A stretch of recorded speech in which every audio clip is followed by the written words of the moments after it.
Hey guys, I welcome you all to my channel Study Techno. Today I will be teaching you all class 9th NCERT Science chapter number 1 Matter in our Surroundings. So let's get started.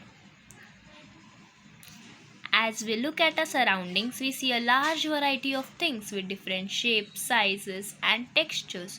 Everything in this universe is made up of material, which scientists have named matter. अगर आप देखो, आप notebook के साथ बैठे होंगे, pencil, water, कुछ भी होगा आपके सराउंडिंग्स में, ठीक है। उसके अलग अलग शेप होंगे, साइज़ होंगे, टेक्सचर्स होंगे। ये सब कुछ जो है, जो भी हमें हमारे यूनिवर्स में मिलता है या फिर हमारे सराउंडिंग्स में मिलता है, वो सब एक मटेरियल से बना है, जिस मटेरियल को हमारे साइंटिस्ट्स ने मैटर करके नाम दिया है, ठीक है। जो एयर हम ब्रीथ करते हैं, जो खाना हम खाते हैं, stone, cloud, star, plant, animal, और एक पानी का छोटा सा बूंद या फिर सैंड का एक छोटा सा पार्टिकल, सब कुछ मैटर से बना है, सब कुछ मैटर है, ठीक है।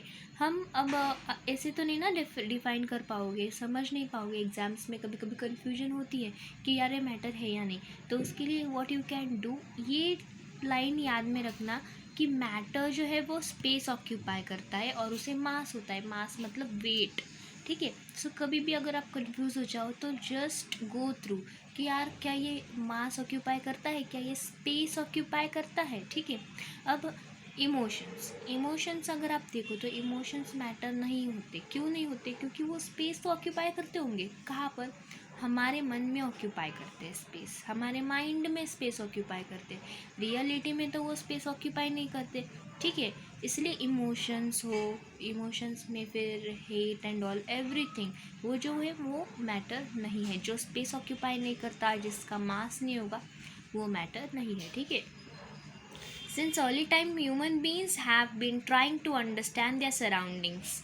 Early Indian philosophers classified matter in the form of 5 basic elements: the Panchatattva, air, earth, fire, sky and water. जो हमारे ह्यूमन बींग्स थे बहुत पुराने समय से, वो उनकी सराउंडिंग्स को अंडरस्टैंड करते आए, तब भी तो जाके आग का खोज लगा या फिर टायर का खोज लगा, right. They observed their surroundings, okay.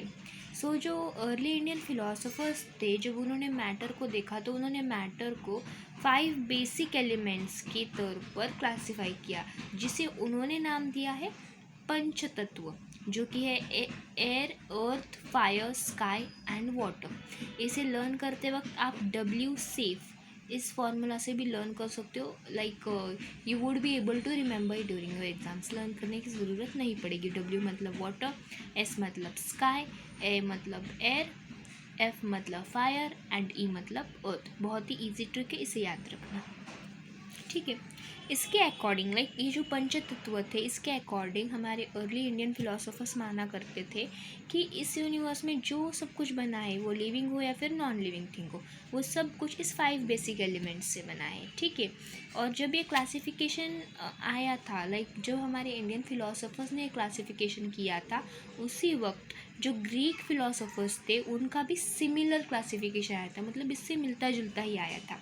अब जो मॉडर्न डे में साइंटिस्ट्स है, उन्होंने जो मैटर है ना, उसे 2 तरह से क्लासीफाई किया है। एक है फिज़िकल नेचर और लाइक फिज़िकल प्रॉपर्टी मैटर की, और एक है chemical nature of the matter. So इस चैप्टर में हम बस फिज़िकल प्रॉपर्टीज़ ही पढ़ेंगे। जो केमिकल एस्पेक्ट्स और मैटर होंगे वो अगले चैप्टर्स में या फिर अगले स्टैंडर्ड में हम पढ़ेंगे, ठीक है। पहले पढ़ते physical nature of matter. Matter is made up of particle.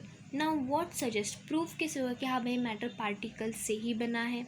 कैसे प्रूव होगा? Let's see.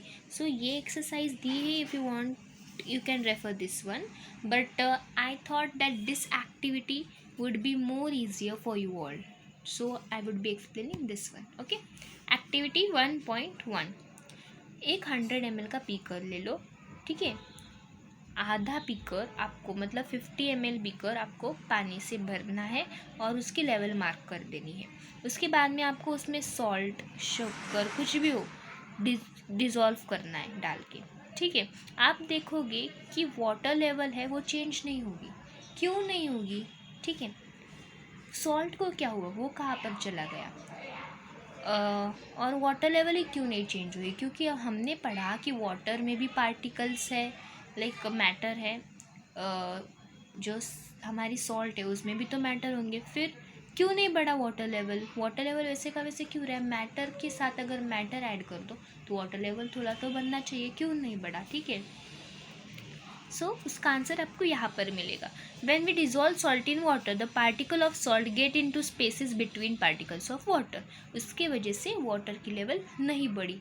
I would explain this you all now, okay. इसका मतलब ये है कि जब पहले तो मुझे ये बताओ कि जो हमारे मॉलिक्यूल्स होते हैं, मॉलिक्यूल पार्टिकल मैटर सब कुछ एक ही है, ठीक है। मैं यहाँ पे पार्टिकल्स की जगह मॉलिक्यूल का यूज़ कर रही हूँ, ठीक है। जो मॉलिक्यूल्स होते हैं हमारी वाटर के, वो कैसे होते हैं, they are loosely packed, like right. इसका मतलब हर एक मॉलिक्यूल के बीच में थोड़ा ना थोड़ा स्पेस तो होगा, ऐसे चिपक के तो नहीं होगे सॉलिड के जैसे, राइट। सब स्पेस होता है, ठीक है। सॉल्ट के भी मॉलिक्यूल्स है, हाँ जी है, सॉल्ट के भी मॉलिक्यूल्स। जब हम सॉल्ट को डिज़ोल्व करेंगे तो सॉल्ट क्या हो जाएगा, जो वाटर के मॉलिक्यूल्स है उसके, वाटर के मॉलिक्यूल्स के बीच में जो जो स्पेस है ना, उसके बीच में सॉल्ट के मॉलिक्यूल्स घुस के उनकी स्पेस ऑक्यूपाई कर लेंगे, जिसे हम यहाँ पे देख सकते हैं। ये देखो लूजली पैक्ड स्पेस देख पा रहे हो आप, ठीक है। सॉल्ट मिक्स कर दिया, सॉल्ट के मॉलिक्यूल्स ने यहाँ पर ही स्पेस ऑक्यूपाई कर ली, जहाँ स्पेस मिल जाएगी वहाँ, ठीक है। इसकी वजह से वाटर लेवल नहीं बढ़ा। ये हमें बताता है कि जो मैटर है वो पार्टिकल्स से बना है, ठीक है। सो नेक्स्ट है, कितने छोटे होंगे ये पार्टिकल्स, ठीक है। इसमें एक एक्सरसाइज है एक्चुअली, ये आप डेटॉल के साथ भी कर सकते हो if you want. What I think is, अभी वीडियो बहुत लॉन्ग, सो ये जो हमारा पार्ट है, how small are these particles of matter, ये हम नेक्स्ट पार्ट में कवर करेंगे। तब तक के लिए थैंक यू फॉर वॉचिंग।